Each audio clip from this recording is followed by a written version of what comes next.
इस वीडियो के अंदर हम फाइल करने वाले हैं ITR 1 को फाइनेंशियल ईयर 24-25 के लिए।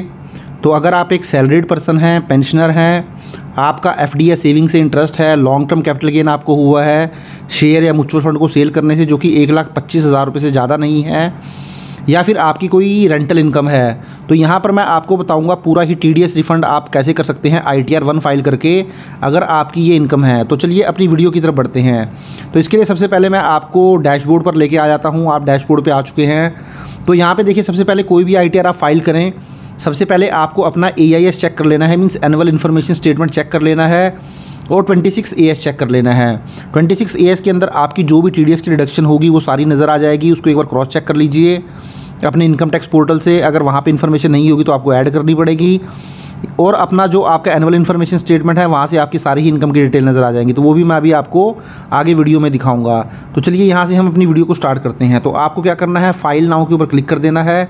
जैसे ही क्लिक करेंगे यहाँ पर देख सकते हैं आप असेसमेंट ईयर 25-26 ले लेना है। ऑनलाइन मोड कंटिन्यू कर दीजिए। उसके बाद स्टार्ट न्यू फाइलिंग करना है आपको। उसके बाद इंडिविजुअल आ जाएगा, कंटिन्यू कर दीजिए। ITR 1 चूज़ कर लेना है, प्रोसीड विद ITR 1 ओके कर देना है। उसके बाद देखिए लेट गेट स्टार्टेड हो गया। उसके बाद taxable income is more than basic consumption limit. तो मेरी जो इनकम है, मैं न्यू टैक्स रिजीम में ITR फाइल करूँगा तो 3 लाख रुपये से ज़्यादा है, तो मैं ये वाला ऑप्शन चूज़ कर लेता हूँ। उसके बाद आप इसको कंटिन्यू कर दें। जैसे ही कंटिन्यू करेंगे आप इसको ओके कर दें तो आपकी पर्सनल इन्फॉर्मेशन आ चुकी है। उसके बाद gross total income, total deduction, tax paid, verify your tax liability detail, तो सारी ही आपको डिटेल्स जो है वेरीफाई करते हुए चले जाना है। तो देखिए यहाँ पे आपको बाय डिफ़ॉल्ट ही वैसे तो आपकी जो TDS भी आपका कटा होगा यहाँ पे टैक्स पेड में आपको नज़र आ जाएगा। सिमिलरली ग्रॉस टोटल इनकम भी नज़र आ जाएगी, बट यहाँ पे नज़र नहीं आ रही है तो कोई दिक्कत वाली बात नहीं है। अब यहाँ पे हम ऐड कर लेंगे। तो सबसे पहले पर्सनल इन्फॉर्मेशन के ऊपर क्लिक कर दीजिए। तो जैसे ही क्लिक करेंगे तो देखिए आपको ऊपर पर्सनल इन्फॉर्मेशन नज़र आ जाएगी, कॉन्टैक्ट डिटेल नज़र आ जाएगी। तो उसमें आपको कुछ नहीं करना है, थोड़ा सा नीचे आ जाएँ आप। जैसे ही आप नीचे आएंगे यहाँ पे आपको नेचर ऑफ एम्प्लॉयमेंट जो है वो नज़र आ जाएगा। जैसे ही नेचर ऑफ एम्प्लॉयमेंट पे क्लिक करेंगे देखिए आप सेंट्रल गवर्नमेंट एम्प्लॉई हैं, state government public sector undertakings है, CG पेंशनर हैं, स्टेट गवर्नमेंट पेंशनर हैं। थोड़ा नीचे आएँ, अदर्स। अदर्स का मतलब ये है कि आप इनमें से कुछ भी नहीं है, आप किसी प्राइवेट कंपनी में काम करते हैं, अदर पर्सन है तो आप अदर कर सकते हैं। उसके बाद 139(1) बाई डिफ़ॉल्ट ही रहेगा। थोड़ा सा नीचे आएंगे देखिए आप यहाँ पे नो नज़र आ रहा है, तो इसका मतलब ये है कि आप by default he new tax regime में अपनी ITR फाइल कर रहे हैं। तो अगर आप ओल्ड टैक्स रिजीम में ITR फाइल करना चाहते हैं तो आप इसको येस कर सकते हैं, जहाँ पे आपको सारी ही इन्वेस्टमेंट जो आपने की है सेक्शन 80C से लेकर 80U तक उनका बेनिफिट मिल जाएगा। थोड़ा नीचे आए, बैंक डिटेल देख लें। बैंक डिटेल आपका वैलिडेट होना चाहिए। उसके बाद आप कंफर्म कर दें। तो जैसे ही कंफर्म करेंगे देखिए आपकी पर्सनल इन्फॉर्मेशन कंफर्म हो चुकी है। अब आप ग्रॉस टोटल इनकम पे आ जाएंगे। तो ग्रॉस टोटल इनकम के ऊपर क्लिक कर दीजिए। जैसे ही ग्रॉस टोटल इनकम के ऊपर क्लिक करेंगे देखिए आपकी यहाँ पर इनकम फ्रॉम सैलरी नज़र आ जाएगी। थोड़ा सा नीचे आएंगे, इनकम फ्रॉम हाउस प्रॉपर्टी नज़र आ जाएगी। थोड़ा और नीचे आएंगे देख सकते हैं आप इनकम फ्रॉम अदर सोर्सेज आ जाएगा। एग्जम्प्टेड इनकम अगर आपकी कोई है, आप रिपोर्टिंग पर्पज़ के लिए फिल करना चाहते हैं तो यहाँ पे फिल कर सकते हैं। नीचे आपका लॉन्ग टर्म कैपिटल गेन आ जाएगा। थोड़ा सा नीचे आएंगे तो आप सारी ही इन्फॉर्मेशन फिल करके इसको कंफर्म कर देंगे। तो चलिए सबसे पहले हम एक एक करके सारी इन्फॉर्मेशन को कंफर्म कर लेते हैं। तो सबसे पहले मैं ऊपर आ जाता हूँ, यहाँ पे इनकम फ्रॉम सैलरी आ गया है, इसको एडिट कर लेता हूँ क्योंकि यहाँ मुझे कोई भी ग्रॉस सैलरी जो है नज़र नहीं आ रही है, तो मैं इसको एडिट कर लेता हूँ। तो देखिए जैसा कि मैंने आप बताया था आपको, आप अपना 26 AS वगैरह चेक कर लें, और TDS की डिडक्शन है, और एनुअल इन्फॉर्मेशन स्टेटमेंट जो है चेक कर ले। तो यहाँ पे एनुअल इन्फॉर्मेशन स्टेटमेंट में इनकी कोई सैलरी नज़र नहीं आ रही है क्योंकि इनकी बहुत ही कम सैलरी है, शायद वहाँ पे रिपोर्ट नहीं हुई होगी। तो जो इनकी सैलरी है वो मैं यहाँ पे मेंशन कर देता हूँ। 2,95,675 इनकी सैलरी है। थोड़ा सा मैं नीचे आऊँगा, 75,000 की इनकी न्यू टैक्स रिजीम में डिडक्शन मिल चुकी है। तो इनकी नेट सैलरी आ गई है 2,20,675। तो इसको मैं सेव कर देता हूँ। तो चलिए इसको सेव कर देते हैं। तो देखिए सैलरी जो है वो सेव हो चुकी है। थोड़ा सा नीचे आएंगे, इनकम फ्रॉम हाउस प्रॉपर्टी। तो अगर आपकी कोई रेंटल इनकम है या कोई आपका होम लोन चल रहा है तो यहाँ पर एडिट में आके आप सारी इन्फॉर्मेशन को दे सकते हैं। थोड़ा सा नीचे आएंगे, इनकम फ्रॉम अदर सोर्सेज आपको नज़र आ जाएगा।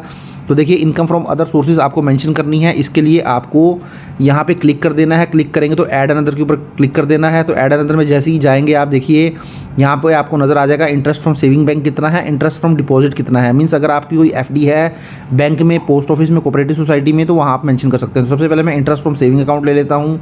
तो देखिए ये जो अमाउंट आपको डालना है, मैं एक बार इसको क्रॉस चेक कर लेता हूँ। कि मेरा एनुअल इन्फॉर्मेशन स्टेटमेंट में कितना आ रहा है। तो एनुअल इन्फॉर्मेशन स्टेटमेंट से ही मैंने यहाँ पे फिल किया है, बट स्टिल आप एक बार एक्चुअल अपनी बैंक स्टेटमेंट में भी देख लें या बैंक से जो है अपना डेटा ले लें। तो चलिए वो मैं आपको एक बार दिखा देता हूँ। तो देख सकते हैं आप, ये एनुअल इन्फॉर्मेशन स्टेटमेंट है।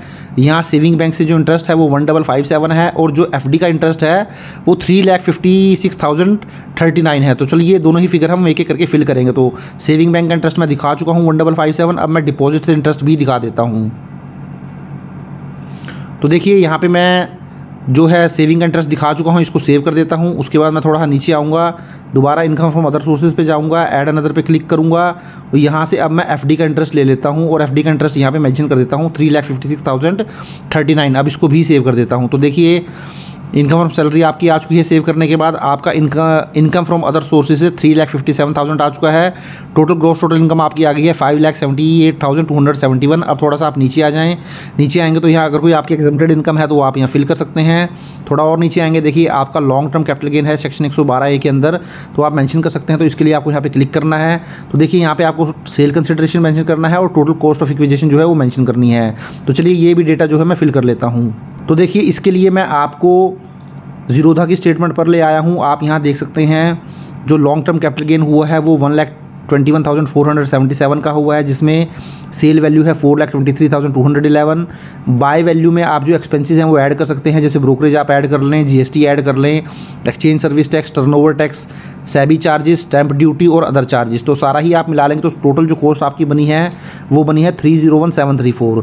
तो ये सेल वैल्यू और ये जो टोटल कॉस्ट है ये हम वहाँ मेंशन कर देंगे, तो आपका जो प्रॉफिट आ जाएगा 1,21,477 आ जाएगा। तो चलिए दोबारा से हम अपने पोर्टल पर चलते हैं और ये फिगर फिल कर लेते हैं। तो देखिए मैं अपने पोर्टल पर आ चुका हूँ। यहाँ पर मैं सेल कंसिडरेशन मेंशन कर देता हूँ और कॉस्ट मेंशन कर देता हूँ 3,10,000 की।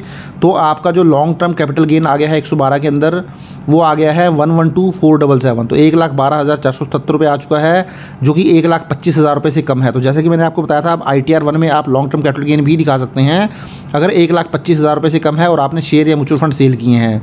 तो अब आप इसको कन्फर्म कर दें। तो जैसे ही कन्फर्म करेंगे आप देख सकते हैं आपकी ग्रॉस टोटल इनकम भी कंफर्म हो चुकी है। टोटल डिडक्शन पे आ जाएं तो न्यू टैक्स रेजिम में मुझे कोई डिडक्शन मिलेगी नहीं, तो इसको मैं कंफर्म कर देता हूं।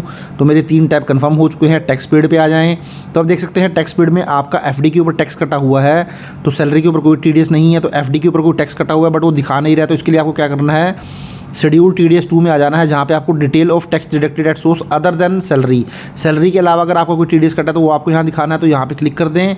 अब ऐड अनदर के ऊपर क्लिक कर दें तो देखिए यहाँ पर आपको सारी डिटेल देनी पड़ेगी। मीन्स जिस बैंक ने आपका TDS काटा है वो टैन नंबर मेंशन करना पड़ेगा, उस बैंक का नाम मेंशन कर दीजिए, यहाँ पे किस सेक्शन के अंदर TDS कटा है, किस फाइनेंशियल ईयर का है, आपकी ग्रॉस रिसिप्ट कितनी थी और TDS यहाँ पे मेंशन कर सकते हैं।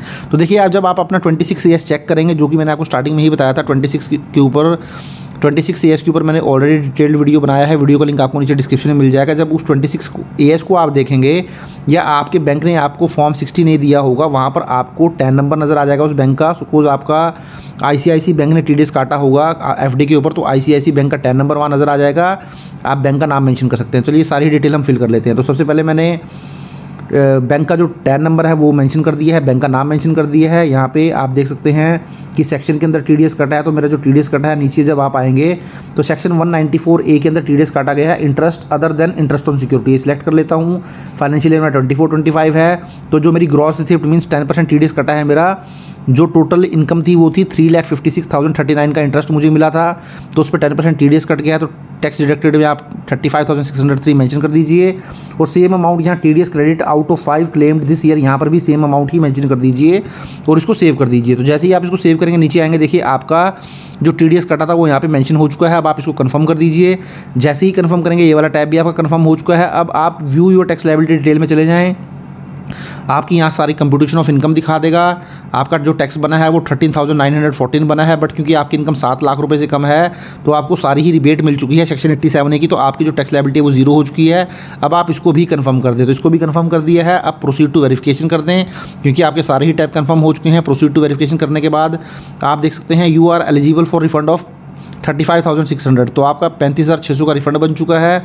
अब यहाँ पे लास्ट में आ जाएँ। अब preview and submit your return कर दें। यहाँ पे देखिए एक चेक बॉक्स नज़र आएगा, इस चेक बॉक्स के ऊपर क्लिक कर दें और ये जो प्लेस है वो मेंशन कर दें यहाँ पर, वो उसके बाद नीचे इसको प्रोसीड टू वैलिडेशन कर दें। तो देखिए आपका वैलिडेशन सक्सेसफुल हो चुका है। अब प्रीव्यू के ऊपर क्लिक कर दें। अब देखिए इस तरीके से कुछ आपको इन्फॉर्मेशन नज़र आएगी, आप लास्ट में आ जाएँ, लास्ट में आने के बाद प्रोसीड टू वैलिडेशन कर दें। आपका वैलिडेशन देखिए सक्सेसफुल हो चुका है। अब प्रोसीड टू वेरिफिकेशन कर दें। अब यहाँ पे देखिए आपको ई वेरीफाई नाउ का ऑप्शन नज़र आ जाएगा, या ई वेरीफाई लेटर मीन्स 30 दिन के अंदर आप इसको ई वेरीफाई कर सकते हैं, बट आप इसको अभी ही ई वेरीफाई कर लें। तो ई वेरीफाई के ऊपर क्लिक कर देता हूँ, कंटिन्यू कर देता हूँ।